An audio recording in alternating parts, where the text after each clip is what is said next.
of documents between the DNC party as well as reporters, establishment reporters or their favored reporters with their donors, where they're asking donors for huge amounts of money and then making fun of them, or you see sort of some inner workings there where they're making fun of particular minority groups. Meanwhile, they're staging photo ops for their minority groups.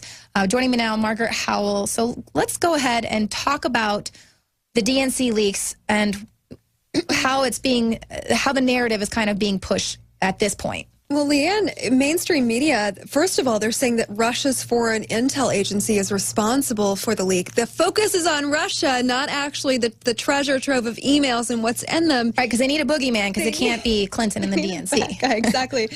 Debbie Wasserman Schultz promptly resigning, saying that she's so sorry for these insensitive and embarrassing emails. And yet, looking at the mainstream media, the DNC leaked emails. They did like a top 5 of the most damaging.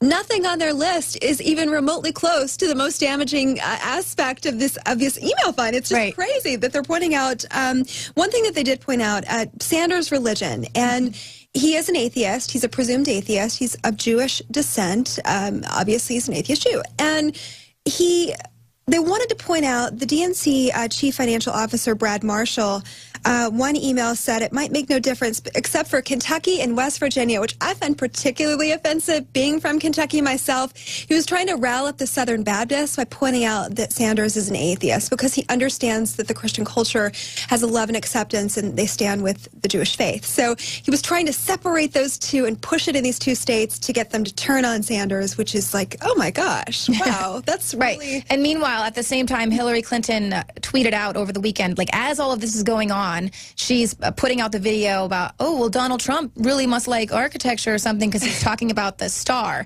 that there was that whole thing, and they really pushed. And within the DNC, you can see with these emails how their thing is, we've got to push how Trump is a racist, xenophobic, bigot, homophobic. That's their whole agenda, their whole operation. And so talk about an ill-timed tweet. Speaking of racist and homophobic remarks, we found some of those too in these emails. So they wanted to find prize gays, if you will, and make them have a photo op at the DNC. They were on the hunt for these any available gays to do a photo op at the DNC. Not really sure why that would matter in terms well, of... just to show how diverse they are and how bad the Republicans are. Precisely. And then they say that they went after in a separate email targeting Latino voters, talking about the treasure trove that they are and how they're this massive brand and they need them to perpetuate this message. But then in a separate email, they go on to say that they want to have something called a Taco Bowl engagement, which sounds pretty freaking racist. No, remember when they had Trump with his Taco Bowl tweet? And how that just was like on the mainstream news for days. But they're referencing Hispanic voters as the Taco Bowl engagement. Yeah. Which is a little ironic. No, it's just totally hypocritical. And that's the thing. It's almost like everything they say the other people are doing is what they are doing. Exactly. On their end. The two big whoppers of this. The first one, so possible collusion with a Politico reporter. And Politico, they're the elitist media of Washington. They've got the trademark of all politics, This investigative reporter that works for Politico, his name's Ken Vogel. It turns out he was sending his drafts to the DNC. He was checking his propaganda with the Emperor before printing it, just to make before sending it to his own editors, he's sending it to the DNC. Precisely. So this practice is called draft sharing, and it's right on the border. I know you're the fantastic journalist. We don't operate in this way. We typically you don't check your propaganda memo with the people that you're supposed to be reporting on prior to publishing it. But this practice of draft sharing, it's not unethical per se. Well, obviously, right. But you're putting yourself out there as this unbiased. Exactly. That's like one of the #1 tenets of journalism is to have ethics and be unbiased. I mean, you could be totally cream for something like this. If you and I did this, can you imagine sending our story bylines to the Trump campaign before we publish them, just to make sure that they're in line with his message? I mean, talk about objective reporting. And they're giving some reporters special favors, and in exchange for this, it's really just whack. Right, and they have preferred journalists that they know are going to play along and do their thing. And of course, we reported on earlier this month how they had, they were like, we've got certain reporters that we can send out to just sabotage any press releases, press talkings that Trump goes to, and we can just have our reporters ask the specific questions that we want. So, I mean, you can see that they're all playing this game. You're absolutely right. So the biggest whopper in this, it turns out that they're rewarding DNC donors with federal appointments and board commissions. Wow. One big example of this, a notable name, and I'm going to probably mispronounce it, Robert Pietrzak, if I'm saying that correctly. He gave the Hillary Victory Fund in December $337,000, just over $300K, and then he was magnificently given a trade commission committee appointment. So that kind of swapping of favors actually is illegal. Yeah, yeah, and I'm sure, you know, as they've said, that they believe the Russians have already hacked into Hillary Clinton's email and the Clinton Foundation. So I'm sure this is all going to be timing, and we might see that whole pay-to-play being leaked in these further emails. But of course, this treasure trove was dumped before the DNC because it implicates them and shows all these Bernie supporters how rigged the system was. But hey, Bernie says, whatever, it's fine. I knew it was rigged the whole time. Well, let's shift gears. Margaret, you're down to take some phone calls. I want to hear what people thought about the movies. We'll go ahead and go to Margaret in Oklahoma. Margaret, go ahead very quickly. Yes, I was really blown away. I didn't expect it to be so good. But one thing that really struck me was something I had never thought of, that these liberals keep shaming us about, you know, slavery in America, but even my great-great-grandfather was in the Civil War, and our great-grandfathers died to end slavery, and right. We don't remember that. And that's the point, that you know, we're all feeling so bad, and they let them walk over us. But this is a fact. They shouldn't, you know, we shouldn't let them shame us this way. But exactly, Margaret. Weren't you just so surprised at all of the historical facts that were presented in this film and how they have been completely twisted around to now, decades later, even Republicans believe that about themselves. I mean, it's just wicked and insane how history can be twisted. But, you know, that just goes to show you, if you don't know your history, if you want to take down all those racist statues. I mean, America, our history isn't even that long. We only have a few hundred years. So why are we going to erase the history that we want to hold on to that history? But meanwhile, it's been completely sick and twisted. Margaret, thank you so much for your valid point of view. Let's go ahead to Terry in Louisiana. Hey, Leanne, how you doing? Doing all right. What'd you like about the movie? Good.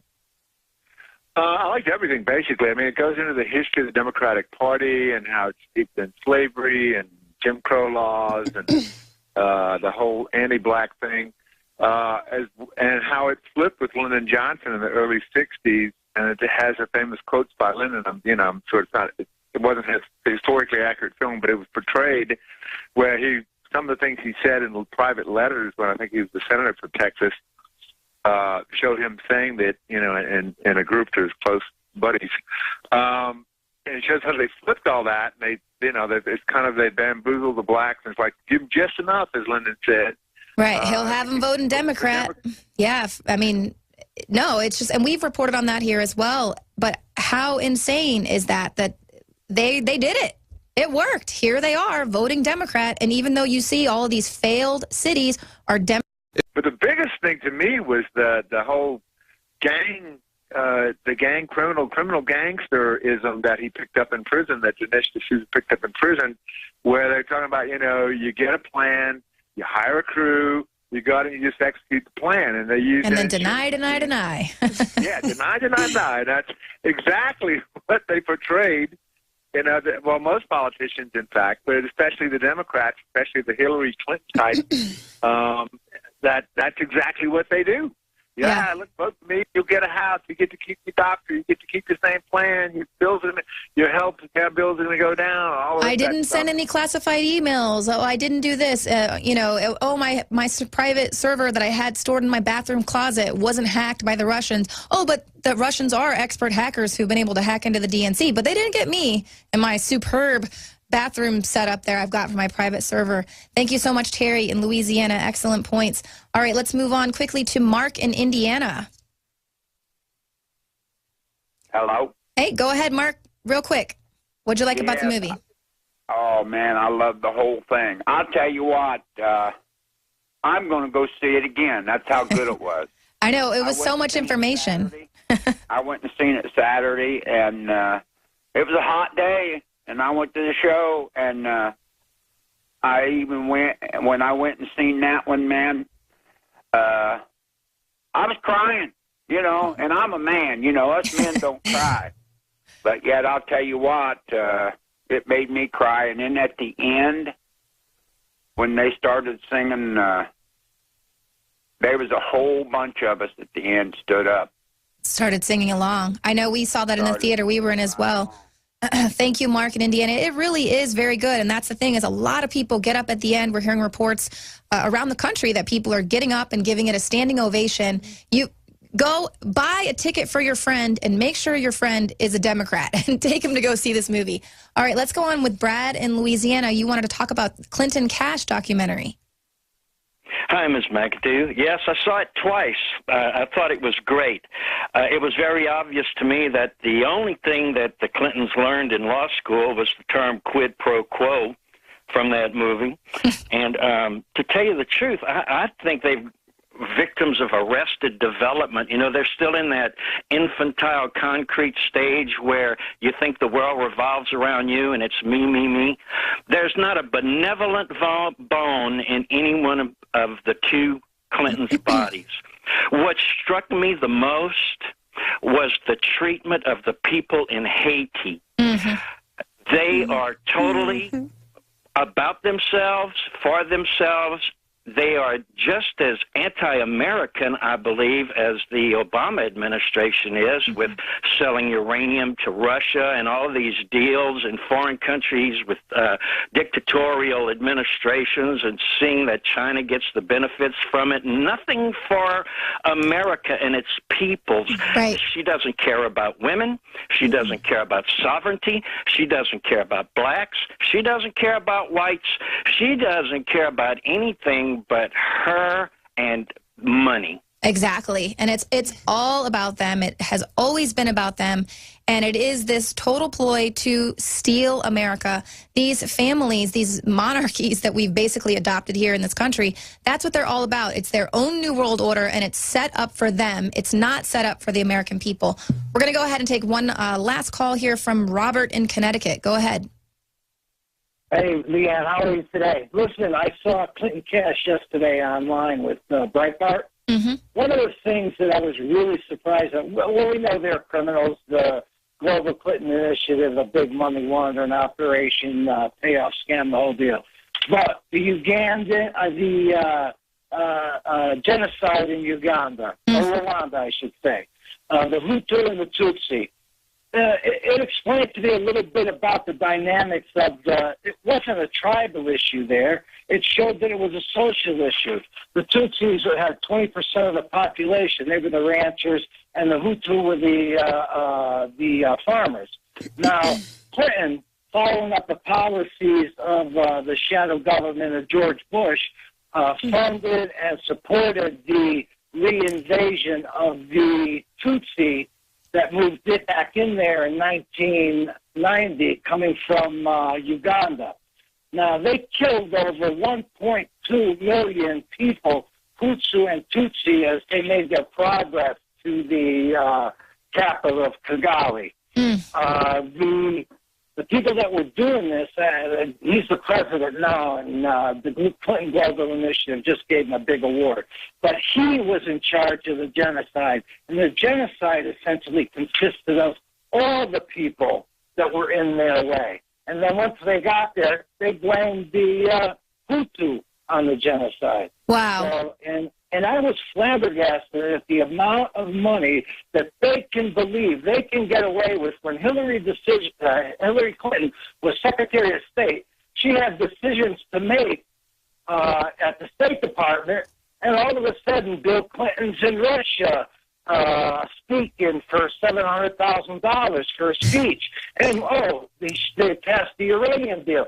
They've given 20% of our uranium futures, sold them to Russia. Right. Thank you so much, Robert. Gosh, you really paid attention. I see you had to watch it twice because that's what they give you so much information. We can see what's going on. Margaret, why Why don't you think that the people wanting to vote for